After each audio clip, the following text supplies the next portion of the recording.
नमस्कार। मालिका जानने वाले, मालिका गवेषक, मालिका प्रेमी और मालिका मुमुक्षु के लिए ये वीडियो बहुत ही स्पेशल होने वाली है। क्यों? क्योंकि मेरे पास ये 6 पन्ने का स्क्रिप्ट है, मालिका डिकोडिंग। इसमें हमारी टीम ने, जो कि 3 लोगों की टीम है, अपनी तुच्छ बुद्धि, मोटी बुद्धि से जितने कोटेशन हमारे पास प्राप्त हैं, मालिका तो सभी किसी ने नहीं पढ़ी, लेकिन जितने हमारे पास प्राप्त हैं उसमें भी हमने थोड़ा बहुत डिकोडिंग करने की कोशिश की है। ये शोध का विषय है, ये पूरे 6 पन्ने का ये शोध का विषय है कि इसमें कितनी बातें सच होती हैं। क्योंकि पिछली सारी बातें सच हुई हैं डिकोडिंग की, हमारी डिकोडिंग कितनी सच होती है वो हम भी देखना चाहते हैं। उसके पहले बता देना चाहता हूँ कि मालिका की जो वाणी है ये पंच सखाओं ने और बहुत से महापुरुषों ने लिखी है। ये स्वयं महाप्रभु जगन्नाथ जी की तुंड निश्रित वाणी है, उनके मुँह से निकली वाणी है। किसी की भी डिकोडिंग जानने सुनने से पहले आपको ये ज्ञात होना चाहिए कि मालिका में ही लिखा है कि अंक अंकर रे बाबू भेद रही थी बे, मनुष्य देहर यही कही न जानी बे। यानी अंकों में भेद होगा, डिफरेंस होगा। कोई बिरजा मैया का अंक, कोई दिव्य सिंह देव का अंक, कोई मुकुंद देव का अंक, कोई बाल मुकुंद का अंक, कोई जुगाब्द, कोई कृष्टाब्द, कोई शकाब्द, कोई शक संवत, कोई ग्रेगोरियन कैलेंडर का संवत, ये सब में भेद रहेगा। और इस मनुष्य देह में उसको कोई नहीं जान पाएगा। ये स्वयं मालिका प्रमाण करती है। प्रभु जी के 256 भक्त स्वामी अच्युतानंद दास जी, पंच सखा जिन्होंने जन्म ले लिए हैं, उन्हें छोड़ के कोई नहीं जान पाएगा। और अगर डिकोडिंग करेगा तो वो गलत होगा। ये डिस्क्लेमर आपको बता देता हूँ। लेकिन उसके बाद भी हमने जितना मिलाया है अभी तक, उसमें से 80% भविष्यवाणियाँ मैच कर रही हैं टाइमलाइन के साथ। तो हम एक छोटी सी कोशिश कर रहे हैं और समय पूर्व ही आपको दे रहे हैं। फिर आप ये मत बोलिएगा कि आप होने के बाद बताते हैं। दूसरी महत्वपूर्ण बात यह है कि मालिका किसी को डराने के लिए नहीं लिखी गई है। अगर आप 18 साल से कम हैं, आपको भय लगता है, तो वीडियो आप छोड़ के निकल सकते हैं। कोई भी अफवाह हम नहीं क्रिएट करना चाहते। आप और मैं दोनों मालिका प्रेमी हैं। आप जानना चाहते हैं, हम कुछ बताना चाहते हैं। अगर आपको ये जमे तो इस वीडियो को देखिएगा। सबसे पहले अभी चल रहा है सन 2023। मालिका के अनुसार इसे क्रिस्टाब्द बोला गया है। क्रिस्ट अंक मसीहा 2023 मसीहा। जुगाब्द यानी 5124। कलयुग का एज कितना हुआ है? कई जगह 5126, कई जगह 5128 चल रहा है, तो उसको साइड में रखते हैं। शक संवत देखा जाता है, विक्रम संवत देखा जाता है, दिव्य सिंह देव जी का अंक देखा जाता है। पुरी के गजपति राजा ठाकुर श्री श्री श्री दिव्य सिंह देव जी ने अभी हाल में ही 67 अंक, अपने 67 अंक का सिक्का लॉन्च किया है। इससे पता चलता है कि उनका 67 अंक चल रहा है। और 67 अंक के बारे में बहुत ही भयंकर भविष्यवाणी की गई है। यानी 67 अंक जब से चलेगा तब से लेके आगे समय बैड वर्स्ट होता चला जाएगा। किसके लिए? दुष्टों मलेच्छों के लिए। हालांकि मालिका में ये भी लिखा है कि भक्तों को भी मेरे कष्ट होगा, जगन्नाथ जी लिखवाते हैं, लेकिन उनका प्राण नहीं निकलेगा। तो मैं आपको छोटी छोटी चीज़ें बताता हूँ क्या होगा। सन 2018 से, जब से त्रिकूट पर्वत यानी वैष्णो मैया जी के पर्वत के जंगल में जो आग लगी थी, तब से आग की घटनाएं बहुत तेजी बढ़ गई हैं। मालिका में लिखा गया है कि हिंगुला माई का प्रकोप होगा। हिंगलाज भवानी, हिंगुला माई, तनोट माता उनका रूप है। जहां बम गिराया था पाकिस्तानियों ने, एक भी बम नहीं फूटा था, अभी भी रखा है। अग्नि का है। मालिका में क्या लिखा है कि अग्नि वर्षा हेब बारे जाना, कोठा बाड़ी पड़ी भस्मीभूत हेब पुना। आप देख रहे होंगे कानपुर में पूरी कंपनी समाप्त हो गई। अमेरिका में एक तो बॉयलर जल गया। आए दिन आग लग रही है। अमेजन फॉरेस्ट में आग लग रही है, अल्जीरिया में आग लग रही है, कनाडा में आग लग रही है, देशों देशों में आग लग रहा है। मालिका में लिखा है कि इतनी ज्यादा अग्निवृष्टि होगी कि गाँव के गाँव खाक हो जाएंगे। अग्नि लागे ध्वंस हेबे अनेक ग्राम। और क्या लिखा है? शून्य रे निया बरसी बे। शून्य यानी कहाँ से अग्नि लगेगी किसी को पता नहीं चलेगा। ये चीजें 2018 से हो रही हैं और 2027 तक प्रबल रूप ले लेंगी। आग कहाँ से लगेगा कोई नहीं बता पाएगा। लोग बोल रहे हैं हार्प है, प्रोजेक्ट ब्लू बीम है, न्यू वर्ल्ड ऑर्डर है, ऐसा कुछ नहीं है। आप मालिका पढ़िए। मैं तो यहाँ तक बोलता हूँ कि क्रिश्चियन, इस्लाम, सनातन धर्म सभी में अभी एंड टाइम चल रहा है। सभी बोल रहे हैं सुधर जाओ, अपने गुनाहों की माफ़ी मांग लो। एक प्रोफेसी ये भी है कि जब सूर्य पश्चिम से उगेगा उस समय माफ़ी के सारे रास्ते बंद हो जाएंगे। अब हमारे सनातन धर्म में माफ़ी के रास्ते कब बंद होंगे भगवान ही जाने। इसीलिए शास्त्रों में भी बोला गया है कि हम अनंत काल तक जिएंगे, ऐसा सोच के विद्या धन कीजिए, और कल ही मर जाएंगे, ऐसा सोच के धर्म कीजिए। तो हमारे पास समय कितना है कोई नहीं जानता। अभी से धर्म पे आइए, शाकाहारी हो जाइए, सदाचारी हो जाइए, अंडा मांस शराब सभी का त्याग कीजिए, सत्य प्रेम दया क्षमा और शांति पे आइए। 2024 के बारे में डरावनी बातें क्या है कि इस बार 13 दिन का पक्ष पड़ रहा है, जो सन 2021 में पड़ा था। और दुनिया का क्या हुआ था, भारत का क्या हुआ था, आप लोग साक्षी हैं। इस बार 13 दिन का पक्ष पड़ रहा है 23 जून से 5 जुलाई 2024। और अगर मालिका की माने तो मीन शनि योग भी इसी साल लग जाएगा गुरुवार के दिन। कब लगेगा ये कोई नहीं जानता। अगर आप कैलेंडर देखें तो कैलेंडर में बता रहे हैं 29 मार्च 2025 को मीन शनि में जाएंगे, लेकिन मालिका में क्या लिखा है, मीन शनि गुरुवार जी पड़िबे यही अंके ध्रुवे ध्रुवे भाद्रव मास रे 13 दिन पच्छे काल धरणी ग्रासिबे। आप देख लीजिए 2025 में भाद्रव मास में कब गुरुवार पड़ रहा है, 29 तारीख को गुरुवार नहीं पड़ रहा है, गुप्त में लगेगा। 24 रे महागौड़ उपजीब बाबू मीन शनि होई थी बे गुप्ते रखीबू। 24 में महागौड़ महालड़े उपजेगी और मीन शनि लगे रहेगा, ये गुप्त में रखना। ये पिछले वीडियो में आपको बता चुका हूँ। मालिका में बार बार बताया गया जब जब 13 दिन का पक्ष होगा तब तब नुकसान होगा। इसके पहले जितने भी ट्रेजिडी हुई हैं सभी में 13 दिन का पक्ष चल रहा था, और इसे कहते हैं तिथि हानि। बार बार कलयुग के अंत में बार बार तिथि हानि हो रही है। 2 बार रक्षाबंधन मनाया जा रहा है, 2 दिन करवा चौथ मनाया जा रहा है, तिथि हानि हो रही है, 13 दिन का पक्ष पड़ रहा है। अमावस्या संक्रांति एक बार पड़ रही है, लिखा है कि अमावस्या संक्रांति एकाठी है बहु बार कल लक्ष्य जे, यानी अमावस्या संक्रांति एक साथ पड़ेगी, बहुत बार पड़ेगी कलयुग के अंत में। और कितने बार पड़ेगी ये भी लिखा है। और 13 दिन का पक्ष जब 13 बार होगा तो कलयुग संपूर्ण हो जाएगा, ये भी मालिका प्रमाण करती है। अभी साल में 4 ग्रहण पड़ रहे हैं और सन 2035 में तो 7 ग्रहण पड़ रहे हैं। अब समझिए, वैसे 35 तक तो सत्युग लग जाएगा अगर मालिका के माने तो। 13 दिन पक्ष के बारे में क्या लिखा गया है कि 13 दिन पक्ष पड़िब जेबे कलंकीर लीला लागिबे तेबे, यानी जब 13 दिन का पक्ष लगेगा उसी समय कल्की जी की लीला चालू होगी। 2021 में हो चुका है, इसके पहले भी जब भी पड़ा है विनाश ही लाया है। और क्या लिखा है कि 13 दिन पक्ष पड़िब जेबे कलंकीर चिंता लागिब तेबे, यानी कल्की जी उस समय सोचेंगे, उनको चिंता लगेगी। ये 13 दिन का पक्ष 2024 में पड़ने वाला है। 2024 में अमावस्या संक्रांति कई बार पड़ रही है। 2024 में 5 ग्रहण पड़ रहे हैं। और क्या लिखा है, तत्वबोधनी मालिका 13 दिन पक्ष होई ब बाबू से दिन घोर कली लगी जानी थीबू, यानी जब 13 दिन का पक्ष लगेगा तो समझ जाना कि घोर कली लगा है। और क्या लिखा है 2023 से आप देखिएगा, फुटिब नाही कमल फाटी जीब माटी सत सठी रे पाइबे यही प्रमाणटी, यानी कमल नहीं खिलेगा, कमल नहीं फूटेगा, यानी पानी की कमी होगी, पानी में कमल खिलता है। और फाटी जीब माटी, जो जमीन की मिट्टी है वो फट जाएगी, ऐसा अकाल पड़ेगा। और 67 अंक यानी 67 अंक किनका, दिव्य सिंह देव जी का। यही मैं शुरू में बोला कि अंक किसका है कोई नहीं जान पाएगा, लेकिन हम 67 अंक निकाल रहे हैं कि दिव्य सिंह देव जी का है। 67 अंक से एक कोटेशन आता है, 67 अंक से लेके 3 साल तक नेक्स्ट भारी गर्मी बढ़ेगी, बहुत अकाल पड़ेगा, दुर्भिक्ष पड़ेगा। इतना दुर्भिक्ष पड़ेगा कि खाने के लिए लोग मोहताज हो जाएंगे। पानी इतना कम हो जाएगा कि 1 लाख रुपए देने पे भी 1 बोतल पानी नहीं मिलेगा। ये थोड़ा हो सकता है बढ़ा चढ़ा के बोले हों। इतनी गर्मी बढ़ेगी कि एसी फेल हो जाएंगे, 60-65 तक टेम्परेचर बढ़ेगा। ऊपर के सैटेलाइट फेल हो जाएंगे, नीचे के कई वैज्ञानिक यंत्र अचल हो जाएंगे 2023 से 2026 तक। इतनी गर्मी बढ़ेगी कि पूरे खाद्यान्न आपके उगना बंद हो जाएंगे। मेरे को लगता है मोदी जी जो मिलेट्स मूवमेंट चलाए हैं, जो बाजरा वाला जो चलाए नहीं है, अभी G20 में बाजरा भी बांटे थे, बाजरा का जो खाना है रेसिपी उनकी बाजरा की थी।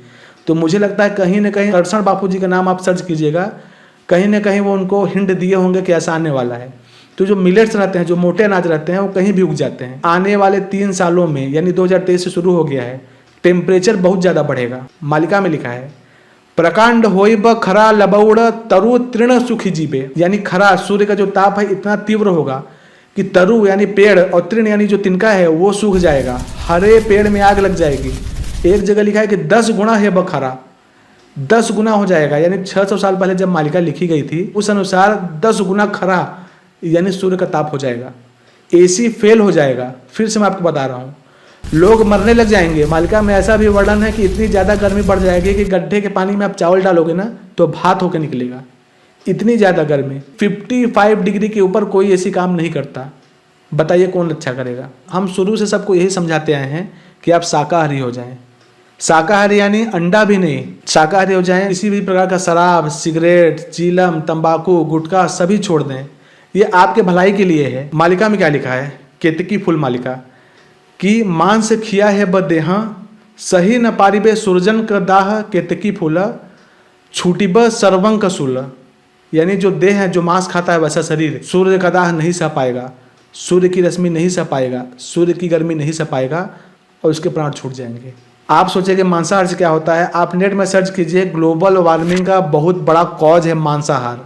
जो पशुपालन हो रहा है मांस खिलाने के लिए आपको। अगर किसी को मांस खाने के लिए किनाइन दांत दिया गया है तो आप जानवर से कंपेयर करते हैं कि उनको भी दिया गया है, तो जानवर कच्चा मांस खाते हैं, आप उसमें मसाला और तेल डाल के क्यों खा रहे हैं? ये जो किनाइन दांत होता है मनुष्यों को, इसका लक्षण यही है कि पूर्व जन्म में वो मांस भक्षी था, उसको मांस बहुत प्रिय था। अगर मांस प्रोटीन ही देता है, आजकल तो मांस का इतना ज़्यादा रोग हो रहा है मांस खाने से, मांस प्रोटीन ही देता है, तो आप लोग नेट में सर्च कीजिएगा, जगन्नाथ महाप्रभु जी के जो बॉडीगार्ड हैं अनिल गोचिकर जी, उनकी बॉडी देखिएगा, पूर्ण शाकाहारी हैं वो लहसुन प्याज भी नहीं खाते, ब्राह्मण है। और अगर मांस से ही सब रोग ठीक होते हैं तो जो कुष्ठ रोग होता है, लेप्रोसी, उसमें डॉक्टर क्यों मना कर देता है कि मांस मत खाओ? सभी का न्याय होने वाला है। जब शनि जी मीन में जाएंगे ना तो सभी का न्याय होने वाला है। जो कुदृष्टि से देखते हैं, आज के समय में पालतू जानवर से अपने स्त्री को छोड़ ही दीजिए, स्त्री की विशेष इज्जत कीजिए, शाकाहारी हो जाइए, मांस, मछली, दारू, शराब कोई भी व्यसन नहीं कीजिए, प्रभु के शरण में आइए, अभी भी समय है, अभी भी आपको माफ कर देंगे, त्रिसंध्या धारा कीजिए। ये बातें मैं 2023 से लेकर 2028 तक की बताने की कोशिश कर रहा हूँ। और क्या लिखा है कि 2.5 बरस घोर उत्पात,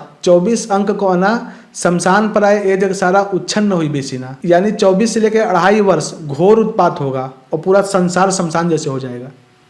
और भी बहुत कुछ लिखा है मालिका में कि भारत में पहला रॉकेट कहाँ गिरेगा। मालिका के अनुसार 24 अंक में, जिसे हम 2024 मान रहे हैं, कई वार फ्रंट खुलेंगे। कौन से संभावित वार फ्रंट बताता हूँ। इंडिया वर्सेस चाइना, इसका पर्टिकुलर मुहूर्त दिया गया है कि कब चाइना के सैनिक भारत में घुसेंगे।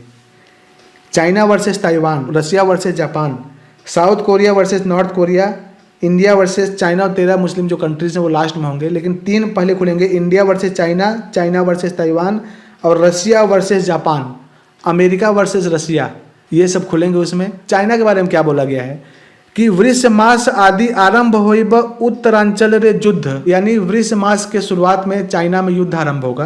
प्रस्ताव घटना होई बटी बड़ा, बाट घाट रे जुजिब। इसकी रिकॉर्डिंग बताते हैं कि वृष मास यानी मई जून के शुरुआत में, वृष यानी सेकेंड मास हिंदी के अनुसार। उत्तरांचल में 3 आते हैं, नेपाल, भूटान और चीन, जिसमें हमारा नेपाल और भूटान से कोई दिक्कत नहीं है, चीन से है। एक जगह मालिका में कोटेशन आता है कि उत्तरांचल रे युद्ध रे प्रस्ताव सुन विनोता रे बार, यानी प्रभु जगन्नाथ जी गरुण जी से कहते हैं कि उत्तरांचल का जो प्रस्ताव है, जो भी हमारा होगा एग्रीमेंट, वो खारिज हो जाएगा और उत्तरांचल में युद्ध लगेगा। अब देखिए जो भारत सरकार है, चीन कितना ज़्यादा अति कर रहा है, कितना ज़्यादा कैप्चर कर ले रहा है, कोई कुछ नहीं बोल रहा है। मालिका में भी ये लिखा है कि अगर शांति चाहते हो तो उस दिशा में मत देखना, लेकिन कब तक कोई सहेगा। ये एक कॉन्फ्लिक्ट होगा 2024 में। मालिका में उसका मुहूर्त लिखा हुआ है कि चैत्र मास र मध्य रे मंगलवार से दिन सैन्य टी आसिबे, उड़ीसा भीतर पसिबे। चीन की सेना इस पर्टिकुलर मुहूर्त में आएगी और उड़ीसा में घुसेगी। मालिका में कई जगह प्रमाण आता है कि जो महाभारत का युद्ध बच गया था एक बेला का, वो 13 मास भारत में लड़ा जाएगा। वैसे तो 6 साल 6 महीना विश्व युद्ध चलेगा, जो कि 2022 से चालू हो चुका है, लेकिन भारत में जो उड़िया महाभारत होने वाला है 13 महीने का युद्ध, वो सारा उड़ीसा में लड़ा जाएगा। उड़ीसा में जो विराट कटक है, चौद्वार, वहाँ से लड़ाई चालू होगी और कोणार्क से चीन की सेना घुसेगी, इधर पारादीप से घुसेगी, पर्टिकुलर मंडापाड़ा एक जगह लिखा है, वहाँ से युद्ध चालू होगा। बहुत डिस्क्रीट इन्फॉर्मेशन दी गई है, किसी को अगर पता चल गई तो बहुत गुप्त है, मैं उतना ही चीज़ बता रहा हूँ जितना बताना चाहिए। और ये भी लिखा है कि जितनी भी विदेशी सेना भारत में आएगी बहुत ज़्यादा अति करेगी। हमास वाले कम कर रहे हैं, जो बाहरी सेना घुसेगी बहुत खराब मानसिकता से घुसेगी, आप समझ लीजिए। हमास को मैं बोल रहा हूँ कम कर रहा है, मालिका में लिखा है बहुत डरावनी, लेकिन जितने भी विदेशी सैनिक यहाँ घुसेंगे गलत इरादे से, सारे के सारे मारे जाएंगे, अंत में कोई जिंदा बच के वापस नहीं लौटने वाला।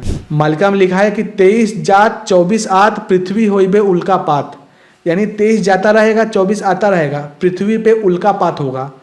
मीटियोराइट शावर, जो उल्कापात होता नहीं कलरफुल हो जाता है, यानी किसी की हानि नहीं होगी, बड़ा बड़ा गिर रहा मर जा रहे हैं, लेकिन आपको चमकता हुआ उल्कापात दिखेगा। तो 23 जा रहा है नवंबर दिसंबर में, 24 आ रहा है 2024 फरवरी मार्च तक, आप देख लीजिए पृथ्वी में घोर उल्कापात होगा। भारत नहीं, पूरे विश्व के लिए। जगन्नाथ जी की जो भविष्यवाणी है वो पूरे जगत के लिए है, और जहाँ नाम बताया गया है वो उसके लिए है। फॉर एग्जाम्पल ये बोला गया है कि 23 में तो जलग्रहण होगा ही, 24 में उड़ीसा में बहुत बड़ी सुनामी आएगी, बिरजा मंडल, भुवनेश्वर और इधर पुरी डूब जाएगा। जो पुरी श्री मंदिर का बलदेव है वहां तक पानी पहुंच जाएगा। लेकिन एक खुशखबरी यह है कि समुद्र जो पहली बार अपना कुल लांघेगा, अपना जो सीमा लांघेगा, वो वहां तक जाने के बाद महाप्रभु जगन्नाथ जी के आदेश से जो बड़ पंडा हैं, जो सबसे बड़े पंडा हैं पुरी के, वो एक पूजा करेंगे और समुद्र देवता वहाँ से लौट जाएंगे। लेकिन ये केवल एक बार ही होगा। जब दोबारा आने वाले वर्षों में समुद्र आएंगे तो इतना ज़्यादा पानी हो जाएगा कि जो जगन्नाथ जी जहाँ बैठे हैं वहाँ तक पानी पहुँच जाएगा। 22 सिपाहा जब मीना खेलू थी बे सिंहासन रे वरुण और मक्का मदीना ने घोर रण है वे मरिबे पठान गण। यानी 22 सीढ़ी तक मछली खेलेगी, इतना पानी आ जाएगा। और सिंहासन जो प्रभु जी का सिंहासन है वहाँ वरुण देवता ने जल पहुँच जाएंगे, समुद्र देव। और उसी समय मक्का मदीना में घोर रण होगा, घोर लड़ाई होगा, ये मालिका बोलती है। आने वाले वर्षों में 2024 के बाद जब दोबारा समुद्र कुल लागेगा तो जगन्नाथ श्री मंदिर जो है, जो उनका ऊपर है नील चक्र 65 से 70 मीटर जो ऊंचा है, उसके ऊपर पानी चला जाएगा। मालिका में एक ही बातों को अलग अलग तरीके से जो अलग अलग संत महात्मा लिखे हैं, अलग अलग तरीके से लिखने का फायदा यह है कि एक कोटेशन में जो नहीं समझ में आता वो दूसरे कोटेशन में आ जाता है। मालिका में क्या लिखा है कि बल देव रे जे पानी पसीना जे जीव नील चक्र परे पानी डेउण जे जीव केते केते भक्त माने होई बटी मेड़ा वैज्ञानिक यंत्र सब होई बे अचड़। यानी बलदेव जो उनका गुम्बद है जो जगन्नाथ श्री मंदिर जी का, वहां तक पानी आ जाएगा। और जो नील चक्र है सबसे ऊपर 65-70 मीटर में, उसके ऊपर भी पानी चला जाएगा। और उसी समय मेरे भक्त एकत्रित होते रहेंगे। कितने कितने भक्त माने होई बटी मेड़ा, कितने कितने मेरे भक्त आपस में मेल होते रहेंगे। और उसी समय वैज्ञानिक यंत्र अचल हो जाएंगे, इमोबिलाइज हो जाएंगे, चाह के भी काम नहीं करेंगे। तो यहाँ हमको ये समझ में आता है कि पानी इतना है, तो कितना हमको नहीं समझ में आया, नील चक्र से कितना पानी ऊपर आ जाएगा। अब सोचिए जब नील चक्र तक पानी आ जाएगा तो बड़े बड़े होटल, घर, कोठा बाड़ी का क्या हाल होगा। दूसरे कोटेशन में पता चलता है कि कितना पानी ऊपर आएगा। मालिका में लिखा है कि उत्तरा कटक ढेऊ उठिबा उजाणी और नील चक्र बुड़ीबा जे 5 हाथ पानी। यानी उत्तरा कटक से उठेगी ढेऊ यानी धार उजाड़ते हुए, और नील चक्र के ऊपर 5 हाथ पानी जाएगा। यानी टू बी प्रिसाइज आपको बता रहे हैं कि 5 हाथ, 1 हाथ यानी 1.5 फीट रख लो। और मालिका में क्या लिखा है आज से 600 साल पहले कि उत्तर मेरू यानी नॉर्थ पोल में एक बर्फ का बहुत बड़ा पहाड़ है, वो पिघलेगा सूर्य की गर्मी से, जिस गर्मी की मैं बात किया हूँ, और उससे जो सिंधु है 10 हाथ 3 अंगुल उछड़ जाएगा। मालिका बोलती है कि बर्फ पर्वत रही छी सिंधु जल मध्य रे कंपन तेज तरलबे से धीरे धीरे 10 हाथ 3 अंगुले सिंधु उछुड़ी जीब सेते बेरे अंबे चेनाई पारा दीप बुड़ीब। यानी बर्फ की शिला है सिंधु यानी समुद्र के मध्य में, और वो कंपन तेज से पिघलेगी धीरे धीरे, और इतना पानी आ जाएगा कि 10 हाथ 3 अंगुल। मैं इसको वेरीफाई कर सकता हूँ, आप गूगल में जाके सर्च कीजिए साइबेरिया की बर्फ पिघली, उत्तर मेरू की बर्फ पिघली, तो साइंटिस्ट बताते हैं कि 10-12 फीट तक का पानी ऊपर आ जाएगा, वाटर लेवल राइज हो जाएगा 10-12 फीट। आज से 600 साल पहले लिखे हैं, उस समय जानते भी नहीं होंगे कि कहाँ पर क्या है। यहाँ बैठे बैठे उड़ीसा में लिख दिए हैं। ये है महानता अच्युतानंद दास जी की, पंच सखाओं की। और क्या लिखा है मालिका में, केमिकल वेपन अभी ईजाद हुआ है, परमाणु अभी ईजाद हुआ है, उस समय वो लोग लिख लिए हैं। परमाणु बारे में क्या लिखे हैं कि देश देश मध्य बाबू होई बटी युद्ध जल थल वायु सभी होई बे अशुद्ध। यानी देशों देशों के बीच घोर युद्ध लगेगा और जल स्थल वायु सभी प्रदूषित हो जाएंगे। उसके आगे क्या बोलते हैं कि गुला गुली शब्द जे थामिबे नि जमा फोपड़ा फोपड़ी होबे परमाणु बोमा। यानी गुला गोली यानी गोला और गोली का जो शब्द है ये रुकेगा नहीं, और फोपड़ा फोपड़ी यानी फेंका फेंकी होगा, क्या, परमाणु बोमा, बोमा बोले हैं बम को। और केमिकल वेपन के बारे में क्या लिखे हैं कि विज्ञान विहंग झड़िब नाश जीव सैनिक विद्या बुद्धि सबू हजाई देबे रासायनिक। रासायनिक केमिकल यानी विज्ञान का विहंग झड़ेगा और सैनिक नाश हो जाएंगे, और विद्या बुद्धि सब छीन ली जाएगी रासायनिक बम द्वारा। जो फास्फोरस बम, जितने भी रासायनिक केमिकल वेपन जो बैंड वेपन है, ये सारे यूज किए जाएंगे। और क्या लिखा है, अणु परमाणु रही छी जेते गुपत हुई दिन से कमान फूटबे पृथ्वी रहीबे नहीं देश देश मध्य लागिबे महाघोर समर देखी थुबु तू ही राम रे बेनी नेत्र र। आपका हिंदी बताता हूँ कि परमाणु बम जितने भी रखे हुए हैं सभी एक दिन फूटेंगे और ये पृथ्वी रहेगी नहीं।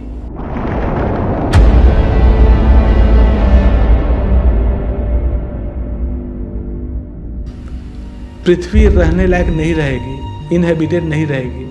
और बहुत कुछ लिखा है कि कितने जीव मरेंगे, कितने जानवर मरेंगे। मालिका के अनुसार 56 कोटि जीव हैं, अभी तक विज्ञान पता नहीं लगा पाया। और क्या लिखा है मालिका में कि 23 अंक रे उड़ीसा देश रे होइबे जल गहन 24 अंक रे गुपत मारुणी सुन बिनोता र 12। यानी 23 अंक में उड़ीसा में जल ग्रहण होगा, जल प्रलय होगा, और 24 अंक में गुपत मारुणी अचिन्हा रोग जो डायग्नोज नहीं हो सकता ऐसा रोग आएगा, ये आप जान लो।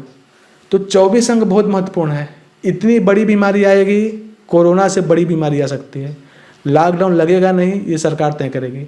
लॉकडाउन को कोटा कोणा बोला गया है, मालिका में बोला गया है कि कोटा कोणा कई बार लगेगा, यानी कई बार लॉकडाउन जैसी परिस्थिति होगी।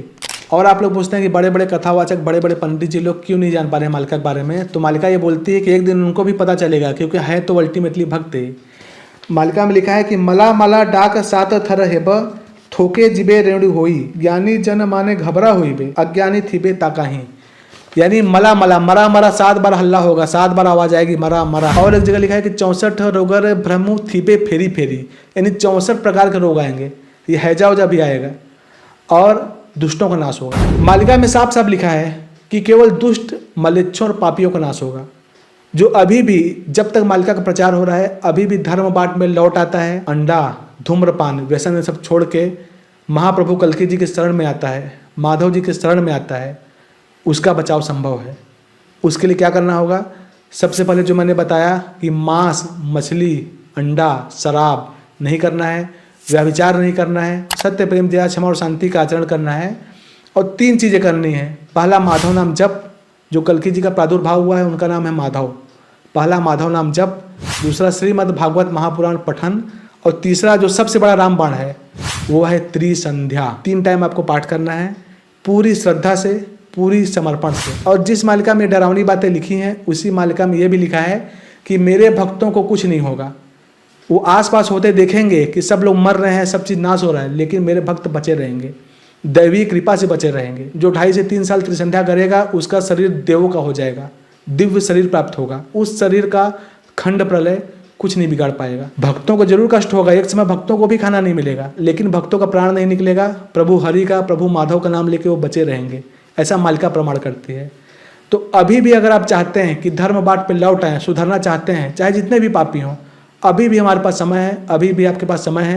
पंडित काशीनाथ मिश्र जी के चैनल में जाइए, वहाँ दिए गए नंबर पर कॉल कीजिए, या हमारे इंस्टाग्राम चैनल भविष्य मालिका हिंदी में आइए, वहाँ आपको त्रिसंध्या मिल जाएगी। मालिका में बोला गया है कि मेरे भक्त इसका प्रचार करेंगे और जगह जगह निंदा पाएंगे, जगह जगह बुराई होगी। पंडित जी की बुराई हो रही है, सारे भक्तों की बुराई हो रही है, लेकिन मालिका में ये भी लिखा है कि अंत में सभी को कल्की जी के शरण में आने के लिए बाध्य होना पड़ेगा। पूरे विश्व में केवल एक धर्म रहेगा, सनातन धर्म। यह मालिका प्रमाण करती है। न ये मेरी वाणी है, न किसी की वाणी है, ये स्वयं महाप्रभु जगन्नाथ जी की वाणी है, जगत सृष्टि नियंता, और ये कभी झूठ नहीं होगी। संत श्री हरिदास जी लिखते हैं कि टलिब नाही टी एक कथा, निश्चय होई बदीने, टाकी रही छंति भरोसा, करी भगत माने। यानी जो मैं ये कह रहा हूँ, जो ये मालिका में लिखी है, ये टलेगी नहीं, एक दिन निश्चय घटित होगी, और भक्त इस चीज़ के इंतजार में रहेंगे। मालिका के बारे में इतनी चीज़ें लिखी हैं कि बताते बताते पूरा समय खत्म हो जाएगा। अंत का चीज़ बता रहा हूँ कि एक समय ऐसा आएगा कि ऊपर से एक धूमकेतु गिरेगा, यानी 6 से 8 किलोमीटर का रहेगा। वो 3 टुकड़ा में, एक हिंद महासागर में गिरेगा, एक दक्षिण सागर में गिरेगा। और उस समय जगन्नाथ मंदिर में चीन की सेना घुसी रहेगी और परमाणु बम फेंकेगी, ये सब करेगी, कुछ काम नहीं आएगा। और जिस समय मंदिर में जाके मूर्ति के साथ कुछ गलत करते रहेगी, ऊपर से लंजा नक्षत्र गिरेगा। ऊपर से लिखा है लंजा नक्षत्र छिड़ीब लवण जले बुड़ीब, लह लह जीवा कर्ण कालिका पाछी न मुंडी मुड़ीब। यानी लंजा नक्षत्र गिरेगा, वही एस्टेरॉइड, और लवण जल यानी समुद्र के जल में गिरेगा, और काली मैया जीभ लहलाते हुए आएंगी, और पाछी यानी जो बचा हुआ का सबका मुंडी काट देंगी। और क्या लिखा है कि पंच तीनी तेरा एकत्र होइबे, लंजा नक्षत्र पड़ीबे, जानिबू से दिन कली छाड़ी देबे, सत्य उदय होइब। यानी 5, 3, 13 जब एकत्र हो जाएंगे, उस समय लंजा गिरेगा, और समझना उसी समय कली पूरी तरीके से छोड़ दिया पृथ्वी को। अभी कली खत्म हुआ है, फिर घोर कली, फिर महाघोर कली अभी चल रहा है, और अनंत युग आ रहा है। इसका मुहूर्त भी लिखा है कि बैसाख शुक्ल पक्ष अष्टमी गुरुवार जे दिन, सही दिन कलयुग होइब संपूर्ण। यानी जब बैसाख शुक्ल पक्ष अष्टमी गुरुवार का दिन होगा, उसी दिन कली पूरी तरीके से छोड़ देगा। तो मुझे लगता है इतना पर्याप्त है, नहीं तो आपके सिर के ऊपर से जाएगा। अगर ये 2024 की भविष्यवाणी सत्य होती है, रोग महामारी आती है कोरोना जैसी या उससे बड़ी, स्कूल कॉलेज बंद होते हैं, जल प्रलय आता है, बड़े बड़े भूकंप आते हैं, देशों देशों के मध्य घोर युद्ध लगता है, चाइना से भारत की लड़ाई होती है, तो हम सही डिकोड कर रहे हैं मालिका को। क्योंकि ये वीडियो 2027 तक के लिए हो रहा है, इसलिए मैं ये भी बता देना चाहता हूँ कि एक समय ऐसा आएगा कि भारत में जितने विदेशी रह रहे हैं सभी छोड़ देंगे, और यकीन मानिए 25 अंक लिखा गया है, यानी 2025 जितने भी भारत में विदेशी हैं, 36 करोड़ विदेशी, सभी छोड़ देंगे और भारत में जितनी विदेशी कंपनी है सभी भंग हो जाएंगे, भ्रष्ट हो जाएंगे। और क्या लिखा है कि 27-28 जो लास्ट में जब 26 में भारत घुसेगा लड़ाई में और 27-28 तक लड़ाई चलेगी, उसके बाद कल्की देव जी आएंगे, वो शासन भार संभालेंगे। भारत में 33 करोड़ और पूरे विश्व में 31 करोड़ बचेंगे, टोटल 64 करोड़ लोग बचेंगे। ये मेरी आपसे हाथ जोड़ के प्रार्थना है कि आप अभी से सुधर जाइए। ये कब होगा ये हमको भी नहीं पता, आपको भी नहीं पता, समय आगे पीछे हो सकता है, लेकिन ये जरूर घटित होगा। बाकी आप सत्य, प्रेम, दया, क्षमा और शांति पे बने रहिए। तब तक के लिए नमस्कार।